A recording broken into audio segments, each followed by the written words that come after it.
Hola, buenas tardes. Bienvenidos. Gracias por su asistencia esta tarde a esta charla organizada por el Observatorio de Asuntos Internacionales de la Facultad de Comunicación y Humanidades de la Universidad Finisterra. En ya nuestro cuarto o quinto encuentro ya de este año, comenzamos en abril, nos extendemos hasta diciembre, mes a mes revisando algún tema de la actualidad internacional, algún tema de interés general, para tratar de comprender un poco más qué es lo que está pasando en este mundo que a veces puede resultar tan convulso, tan acelerado y a veces tan impredecible. Hoy queríamos hablar acerca de Donald Trump. Donald Trump básicamente porque si bien hubo mucho revuelo y mucho debate en torno a sus primeros 100 días, un periodo más bien clásico de evaluación de la gestión de algún gobierno, concepto instaurado por Franklin Delano Roosevelt, la verdad es que efectivamente 100 días puede ser poco para efectos de poder definir hacia dónde va un gobierno que es bastante nuevo en el ámbito político, que ha sido bastante criticado por un lado, impredecible por otro. Pero a la vuelta de 6 meses, ya en la Casa Blanca, bueno, hay cosas que sin duda se pueden decir, se pueden revisar y se pueden analizar. Tal como ustedes bien saben, esto comienza el año pasado con las elecciones presidenciales, elecciones que probablemente deben haber sido de las más atípicas, diferentes, polémicas que ha tenido Estados Unidos en los últimos años. De hecho, prácticamente hace un año, el 20 de julio del 2016, teníamos a Donald Trump aquí muy contento. ¿Por qué? Básicamente porque en el contexto de la convención del Partido Republicano finalmente había sido nominado como el candidato oficial a la presidencia. Es decir, Trump para el 20 de julio del año pasado había dejado en el camino a 16 precandidatos republicanos en el camino. Cuando en febrero del año pasado Trump levantó su candidatura, su precandidatura, la mayoría de los precandidatos que ya estaban organizando sus campañas y que tenían una importante trayectoria política, no pudieron menos que reírse un poco, mirarlo quizá por encima del hombro, y nadie pensaba realmente que esta aventura política de un hombre que no venía de la política como es Donald Trump tuviera éxito. Bueno, terminado el periodo de las precandidaturas, él se convierte en el candidato oficial, dejando en el camino al resto de estos políticos. Y lo que tenemos es básicamente una campaña que, si ustedes recuerdan, fue bastante ruda, bastante sucia, dirían algunos, con grandes cantidades de declaraciones polémicas, se desacreditaron mutuamente, hubo una serie de escandalillos que ahí asomaron entre medio. Y finalmente lo que tuvimos fue la elección propiamente tal el 8 de noviembre, en donde las encuestas, los sondeos, de algún modo, cada vez que se acercaba más hacia la fecha de la votación, cada vez era menor la diferencia entre Hillary Clinton y Donald Trump. Y eso finalmente arroja que Donald Trump se convierte en el presidente electo de Estados Unidos. En noviembre del año pasado gana, si ustedes recuerdan, el sistema electoral estadounidense es un sistema electoral indirecto, por lo tanto lo que importa es tener la mayoría del colegio electoral de representantes, a diferencia de nuestro sistema que es un voto directo. Y eso establece que obviamente Trump gana la mayoría del colegio electoral, pero pierde el voto popular, como se llama, es decir, el voto unitario, en donde Hillary Clinton ahí sí superó por 3 millones de votos individuales a los votos obtenidos por Trump. Pero desgraciadamente lo que importa aquí es el colegio electoral y no el voto individual. Y eso hace que entonces el 20 de enero de este año Donald Trump se convierta en el 45º presidente de Estados Unidos. Es el regreso de los republicanos a la Casa Blanca. El último gobierno republicano había sido el de George W. Bush. Y después de él habíamos tenido 8 años consecutivos, 2 presidencias de Barack Obama, o sea, el Partido Demócrata. A partir de ahí lo que tenemos es una presidencia bastante atípica. Por un lado tenemos una primera dama, que técnicamente es su tercera esposa.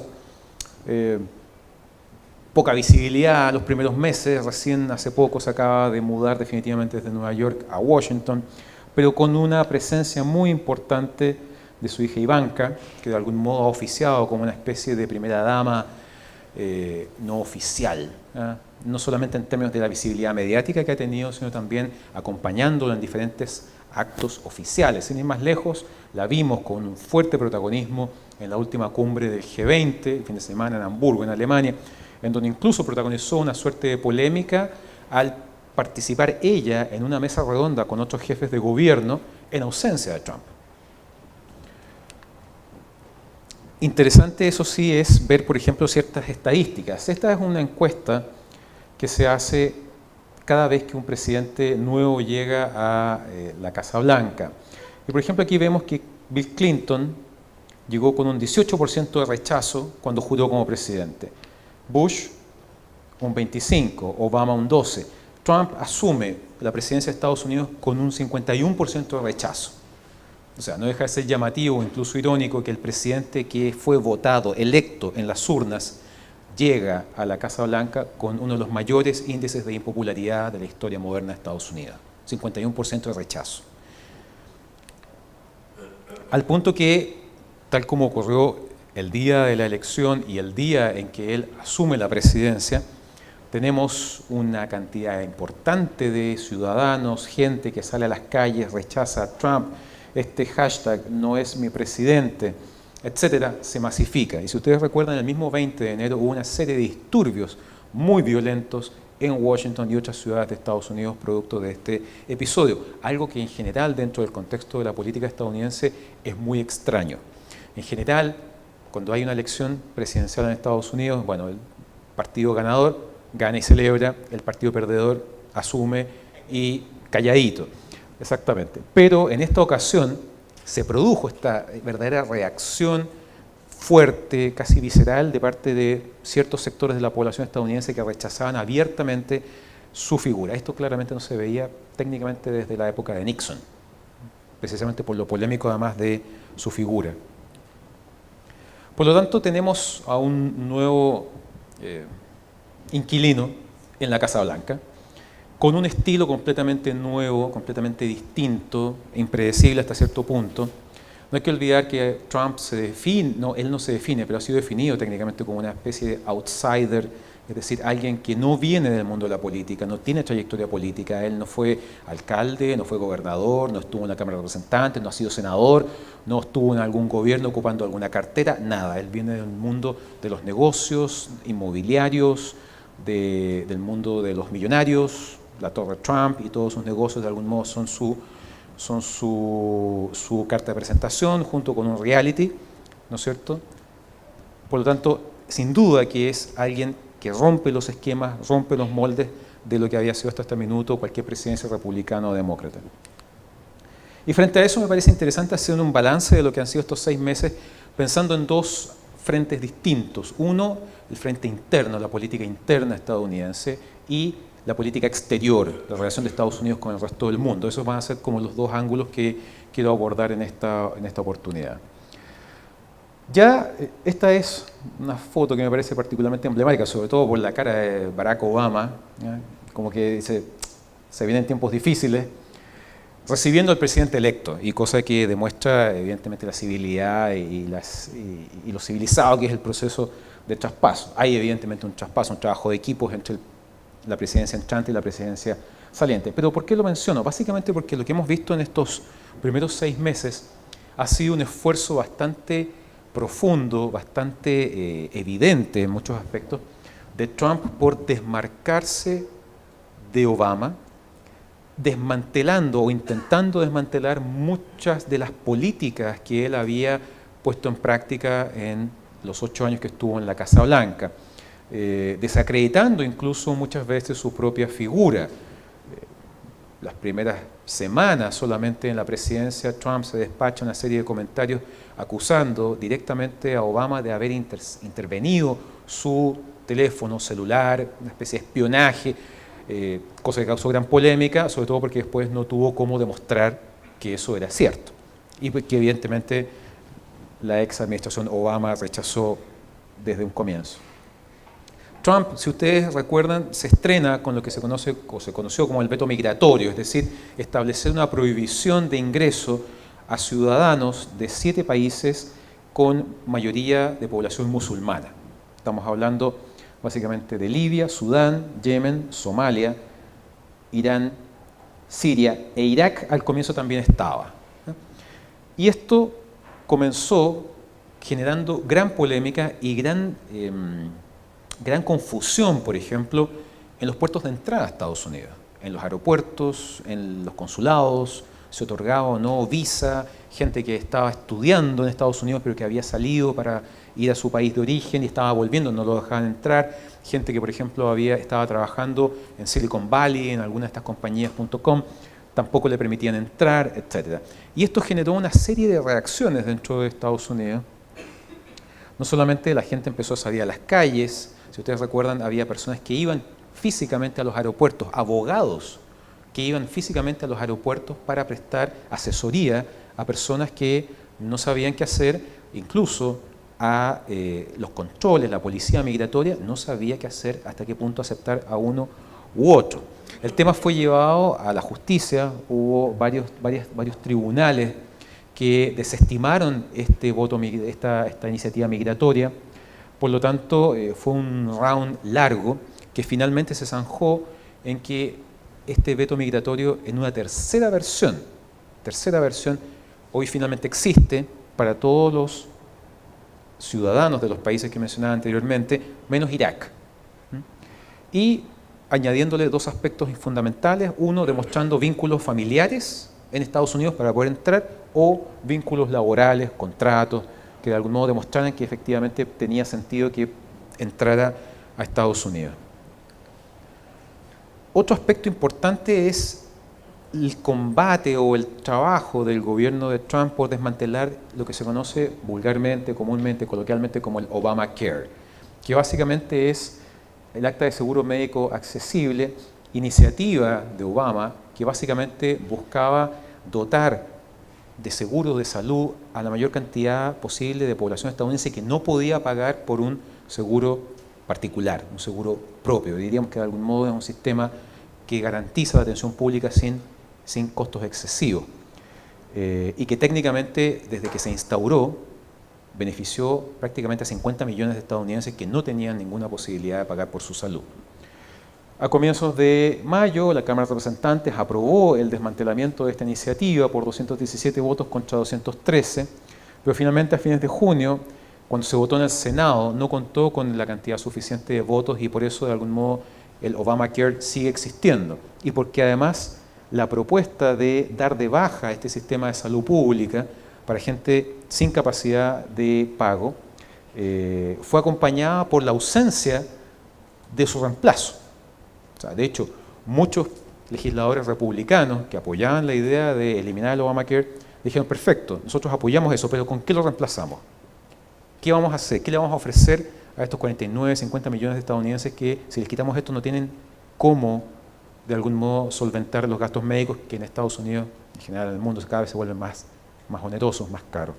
Por lo tanto, esta es una iniciativa que está de algún modo entrampada y da la sensación de que probablemente a futuro Trump y su gobierno van a volver sobre esta iniciativa intentando nuevamente desmantelarla.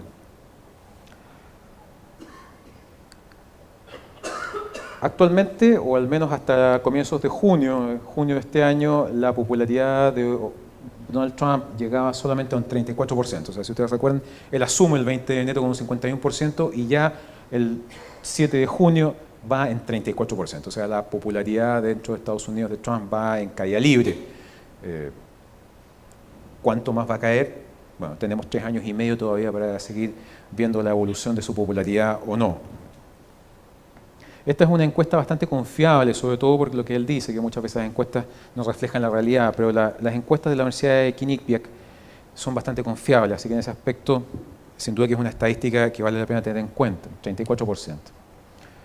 Otro tema importante que ha caracterizado estos primeros 6 meses en el gobierno de Trump ha sido su relación con los medios de comunicación. Y esta caricatura de New York Times refleja bastante bien en ese sentido, porque la periodista le pregunta, ¿estás cubriendo Irak?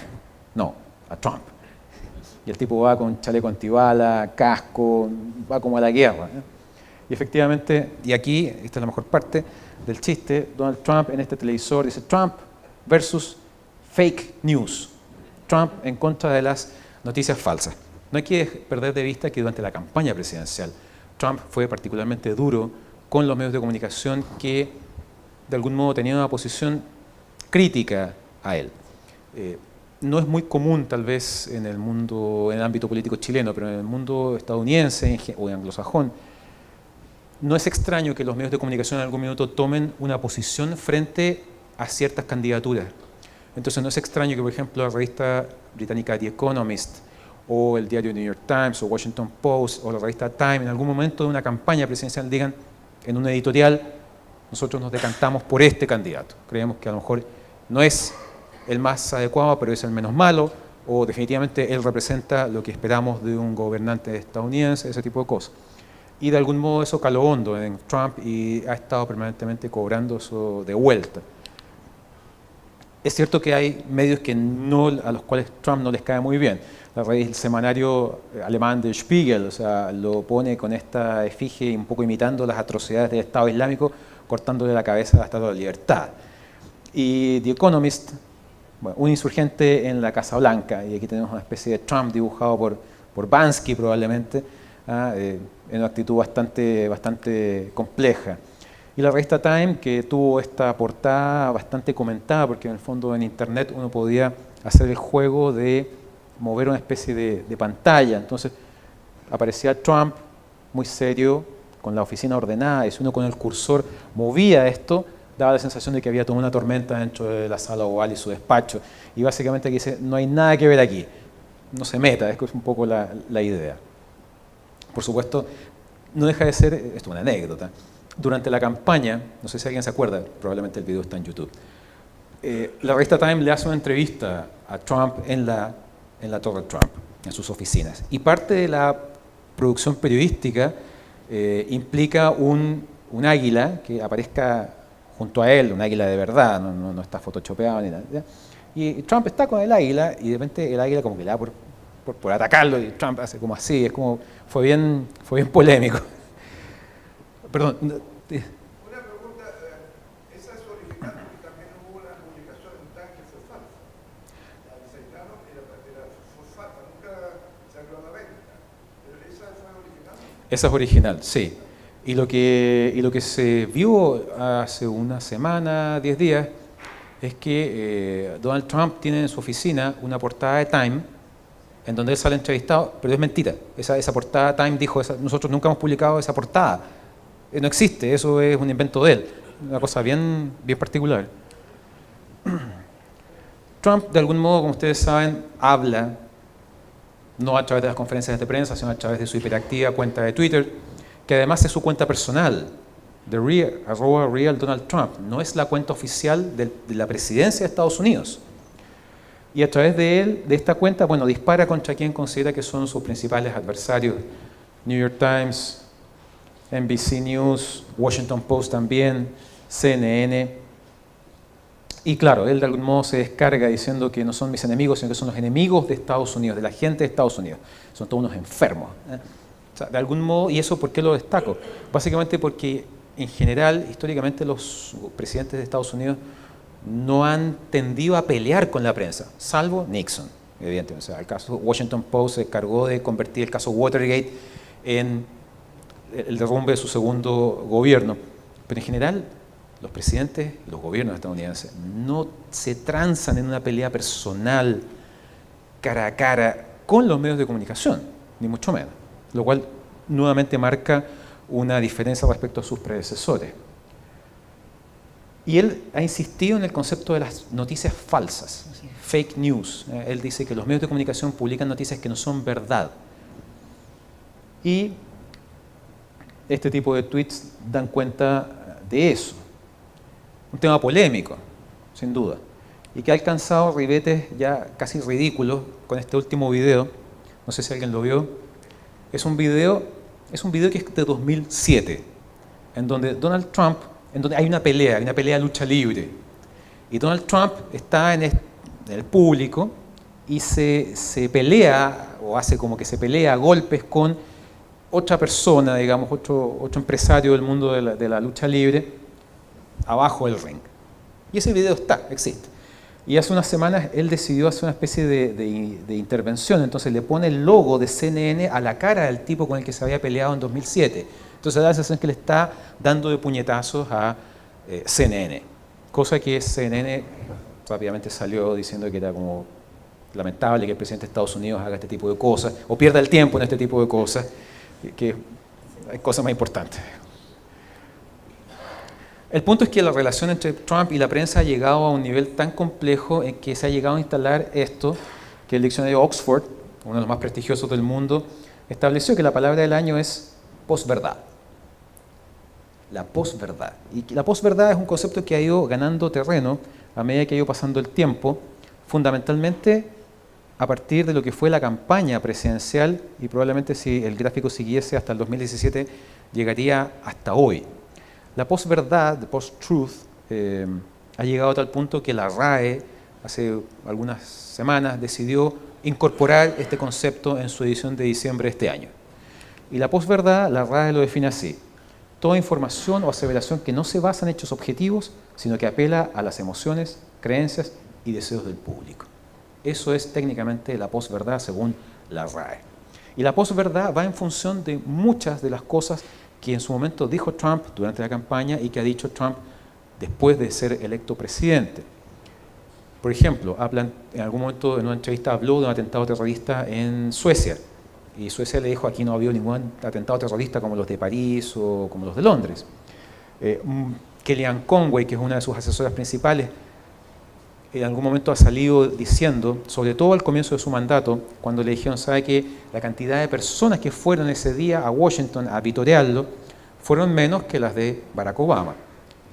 Y uno de sus asesores dice: no, eso es mentira, fue más gente. No, pero si está contado, si es cosa de ver las fotos.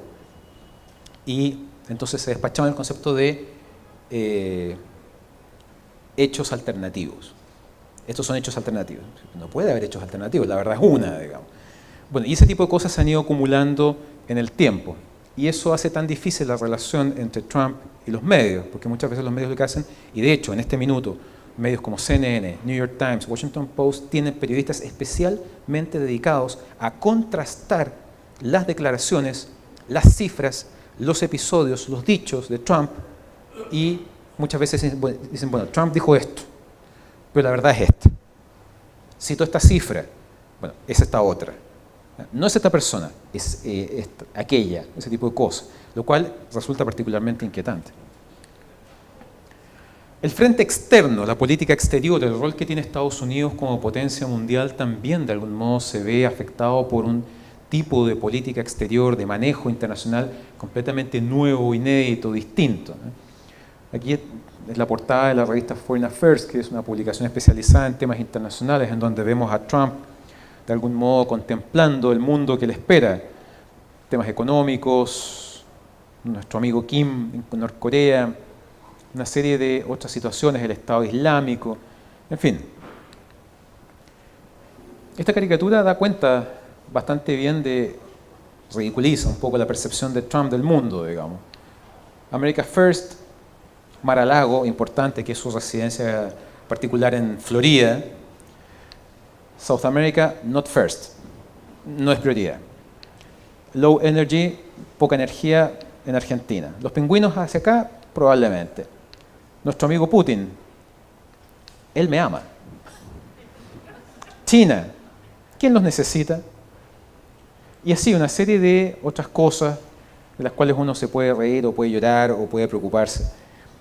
Y estos diplomáticos se ven particularmente preocupados porque son sus aliados y dicen, bueno, esta es mi política exterior. Tal vez el primer episodio que representa o de algún modo permite tomar el calibre de la nueva política exterior de Trump se da apenas él asume la presidencia, y que es este decreto a través del cual confirma que Estados Unidos no va a formar parte del Acuerdo Transpacífico, el famoso TPP, Acuerdo de Libre Comercio, o Mega Acuerdo de Libre Comercio, que aglutinaba a 12 países de América y de Asia, y de América, entre ellos Chile, era uno de los miembros potenciales de esto. Acá, ¿se fijan? Y que sin duda no solamente tenía una importancia en términos de la cantidad de países que reunía, la cantidad de habitantes dentro de estos países, si uno suma el PIB per cápita de todos ellos, una serie de elementos importantes. Porque si ustedes se fijan, bueno, tenemos Japón, Vietnam, Malasia, Singapur, sin duda que falta Corea del Sur, pero hay un gran faltante aquí, que es China. Y de algún modo el TPP, que era una idea que había levantado con bastante interés Barack Obama, veía el TPP como una manera de contener el avance, el crecimiento, la expansión de China. ¿Ah? De algún modo un super tratado de libre comercio sin China. Al dar de baja el TPP, Trump deja abierto un espacio para que China tome la iniciativa, y de hecho es lo que ha estado haciendo hasta ahora, proponer, perfecto, si el TPP no existe, yo propongo dos modelos distintos de acuerdo de libre comercio. Tomo la iniciativa, lleno el espacio que Estados Unidos deja vacío al salirse de esta iniciativa. El famoso muro, el muro que busca construirse a lo largo de toda la frontera entre Estados Unidos y México, que la verdad sea dicha, existe un vallado, existe una cierta barrera en determinados digamos. Son largas columnas metálicas con muy poco espacio entre ellas. El punto es que esto no está en todo el recorrido y su intención es efectivamente construir algo que vaya técnicamente desde aquí hasta acá y que además México pague por su construcción. ¿Sí? Durante Barack Obama, él mantuvo silencio, pero él la reconstruyó y es un 50% actualmente. Yo me levanté un mensaje a Donald Trump diciendo que no hable tanto de la muralla, porque la muralla está construida 50%, llega hasta la parte de la montaña y donde después viene una quebrada que es muy difícil. Es muy difícil construir algo, exactamente. Exacto. Pero la parte fue reconstruida, antiguamente era de madera, era muy fácil eludirla, saltar por arriba. Era muy baja además. Ahora esa que tiene como 6 o 7 metros de altura, se construyó durante Barack Obama, pero él no dijo vivo. De hecho llega hasta el mar. Hay una parte que llega técnicamente hasta el mar. Una promesa de campaña que resulta difícil de cumplir, a pesar de que hay mucho interés. De hecho, cuando firmó el decreto para abrir de algún modo la licitación del muro, en pocas horas se matricularon prácticamente 600 empresas, 600 compañías que están interesadas en licitar o participar de algún modo en la construcción de esto.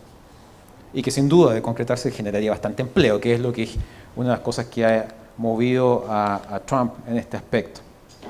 Su relación con los aliados históricos de Estados Unidos. Aquí lo tenemos durante una visita de la canciller alemana Angela Merkel a Washington, en la Casa Blanca. No sé si ustedes recuerdan o habrán visto el video, que era bastante señero. La canciller Merkel le dice, nos sacamos una foto dándonos la mano, estrechándonos la mano, y Trump mira para otro lado, no le contesta. Ni siquiera le dice no le contesta. Cosa que en Alemania fue bastante mal recibido, precisamente porque la relación de Estados Unidos con Alemania y con sus aliados europeos en general siempre ha sido positiva. También la OTAN, la Alianza Atlántica Defensiva, también fue objeto de su crítica, sobre todo en función de decir que muchos de los miembros de la OTAN no contribuyen en términos económicos con el porcentaje que deberían, cosa que en algunos aspectos es verdad.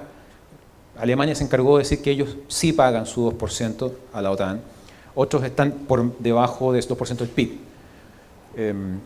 Pero aún así, si ustedes recuerdan la primera gira internacional que hizo Trump, pasó por Europa, fue a Israel, Arabia Saudita, después fue a Europa, y ahí en la reunión con la OTAN, bueno, también se despachó estos mismos comentarios que había hecho durante la campaña. Y finalmente el gran tema que en esa misma oportunidad generó polémica es el hecho de desmarcar a Estados Unidos del gran e importante tema del calentamiento global. El hecho de que Trump decide que Estados Unidos no va a estar dentro del Tratado Medioambiental de París, que de algún modo se amarró a fines de 2015 y que tenía que ser básicamente ratificado, apoyado, y Estados Unidos básicamente establece que no se va a sumar a esto porque desde la perspectiva del gobierno de Trump perjudica a los trabajadores estadounidenses, perjudica a la economía estadounidense, y de hecho casi como un gesto para remarcar esto, ha incentivado precisamente la reapertura de todas las fuentes energéticas que utilizan carbón.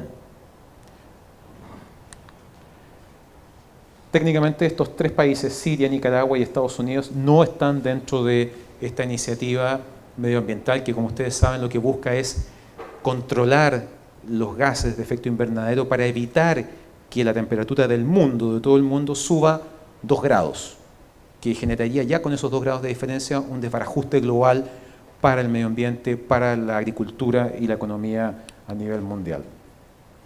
En abril vimos a Trump tomando acciones ejecutivas, ordenando el lanzamiento de un ataque aéreo, 59 misiles Tomahawk, que cayeron en Siria como una especie de represalia, como una especie de castigo al régimen de Bashar al-Assad por haber utilizado armas químicas en contra de población civil. Muchos pensamos que era el inicio de un proceso a través del cual el gobierno de Trump se iba a involucrar en esta guerra, involucrar tal vez en un proceso destinado a llegar a algún tipo de resolución del conflicto, un conflicto que ya lleva 6 años y que ha sido uno de los principales generadores de refugiados que han escapado fundamentalmente hacia Europa. Lejos de eso, no fue más que el debut y despedida, por decirlo de alguna manera. Trump no ha vuelto a bombardear Siria, no ha vuelto a presionar al gobierno de Bashar al-Assad, no ha vuelto a tener alguna iniciativa en el Consejo de Seguridad destinada a lograr un consenso que permita llegar a una negociación que ponga fin a este conflicto. Cuba hace pocos días se volvió también un tema. En general, América Latina no ha sido relevante para Trump, salvo México.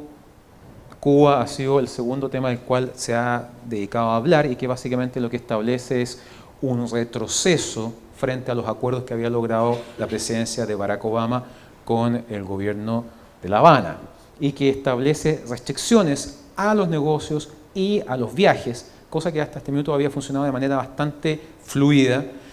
Él argumenta que en el fondo es un mal acuerdo el que estableció Obama con el gobierno de los Castro, que de algún modo no han dado un gesto, no han trabajado en función de aumentar las libertades, de aumentar los espacios para la oposición cubana, y que en el fondo eso es algo que ellos quieren que se note más y que por lo tanto aprietan un poco más la relación, a pesar de que hay un avance importante, como ustedes recordarán, la reapertura de las embajadas en ambos mutuamente, cerrar la embajada de Cuba en Estados Unidos y viceversa.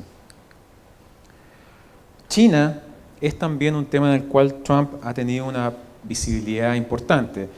En abril, precisamente, Trump recibió al presidente chino Xi Jinping en su residencia de Florida, en Mar-a-Lago, que probablemente es el lugar donde más le gusta estar, y en donde se ve un quiebre respecto a lo que había sido su discurso frente a China durante la campaña. Si ustedes recuerdan, durante la campaña presidencial, Trump le dio muy duro al presidente Xi y a China en general, acusándolo de una especie de guerra comercial, una situación en la cual él iba a modificar las condiciones y la relación con China.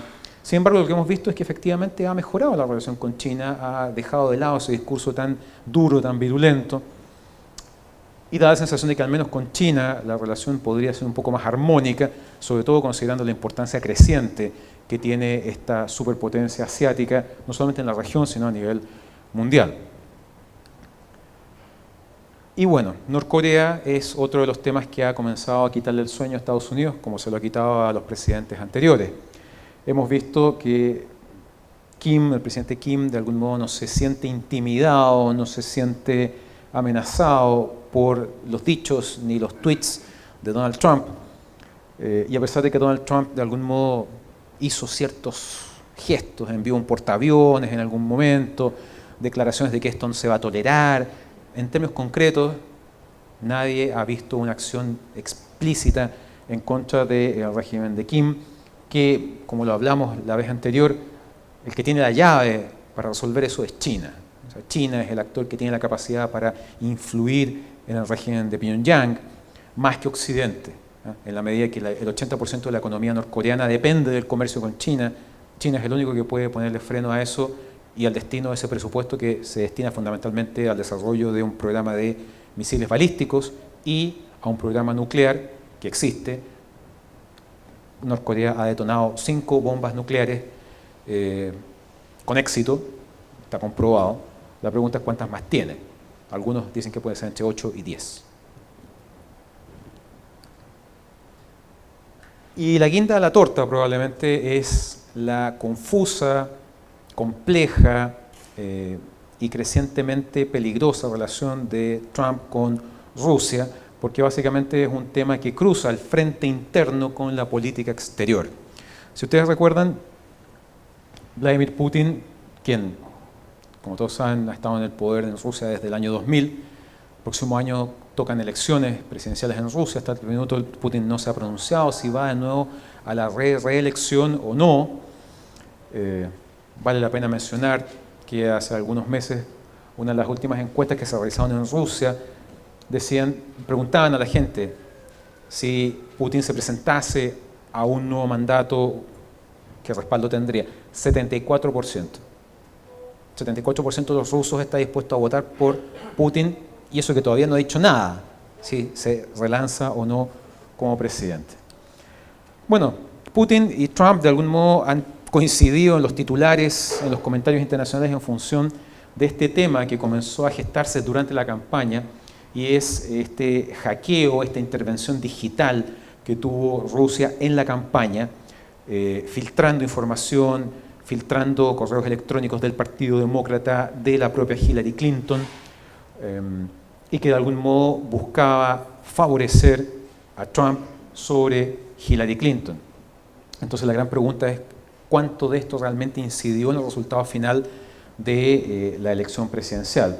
De hecho, si ustedes recuerdan, pocos días, una semana probablemente después de la elección presidencial, Obama recibe un informe elaborado por las 3 principales agencias de inteligencia estadounidenses, el FBI, la CIA y la NSA, que establecen fehacientemente la intervención de Rusia en el proceso electoral, no que haya modificado votos o algo por el estilo, sino que influyó en términos de la percepción mediática, en términos de la filtración de contenidos privados y ese tipo de cosas, y que influyó en el desprestigio o afectar la imagen de Hillary Clinton. Alguien puede decir, bueno, ¿qué interés podría haber tenido Putin en esto? Desde la perspectiva rusa, si Hillary Clinton hubiese sido electa como presidenta, no solamente se habría transformado en la primera mujer en llegar a la Casa Blanca, sino que además habría mantenido, si no profundizado, la política exterior de Obama en relación a Rusia. Por lo tanto, ahí muchos opinan que esta jugada, por decirlo de alguna manera, buscaba una alternativa, que de algún modo Trump ofreciera un giro, un cambio a la relación entre Estados Unidos y Rusia. De hecho, desde los tiempos de la campaña, julio 27 del 2016, Trump, a través de sus tweets, alaba e impulsa, entusiasta, a que Rusia ayude a seguir liberando estos documentos, estos correos electrónicos de Hillary Clinton. O sea, de algún modo se ve ahí una relación no oficial, sin duda, pero bastante compleja y extraña entre un candidato republicano y Rusia, que ciertamente no estamos en los tiempos de la Unión Soviética, pero sin duda es un actor que para Estados Unidos en general no es visto como un aliado. La situación comienza a colapsar precisamente cuando comienzan a develarse informes que vinculan a este hombre, Michael Flynn, el asesor de seguridad nacional, con Rusia, en términos de haberse reunido no solamente con el propio Vladimir Putin un año antes, sino que además con el embajador de Rusia en Estados Unidos, este señor que ustedes ven aquí, Sergei Kislyak, que es probablemente uno de los hombres más poderosos en la medida que ha sido capaz de influir en la política interna de Estados Unidos. Rex Tillerson, el secretario de Estado, el hombre fundamental de la política exterior y que ciertamente ha tenido un perfil bajísimo en estos 6 primeros meses, también se le vincula fuertemente con Rusia. De hecho, él fue el año 2013 condecorado personalmente con la condecoración de la amistad por Putin en Moscú. Jeff Sessions, secretario de Justicia, también vinculado a lo que se ha dado en llamar la trama rusa, es decir, los vínculos de los colaboradores y el equipo de campaña de Trump con la embajada rusa en Washington, al punto que hay toda una serie de colaboradores y figuras que han estado empezando a verse salpicados por esta relación. De hecho, uno de los elementos que gatilla la renuncia de Michael Flynn es la revelación de que él se habría reunido con el embajador ruso en Estados Unidos y le habría asegurado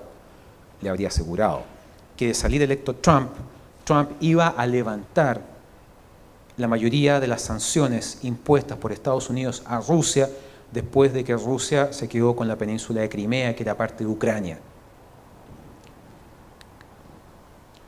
Esto lleva a un punto bastante complejo y que fue, si ustedes recuerdan, hace algunos meses, el despido, la remoción del jefe del FBI, James Comey, después de una serie de encuentros entre Trump y él, en donde las versiones de él no coinciden con las de Trump.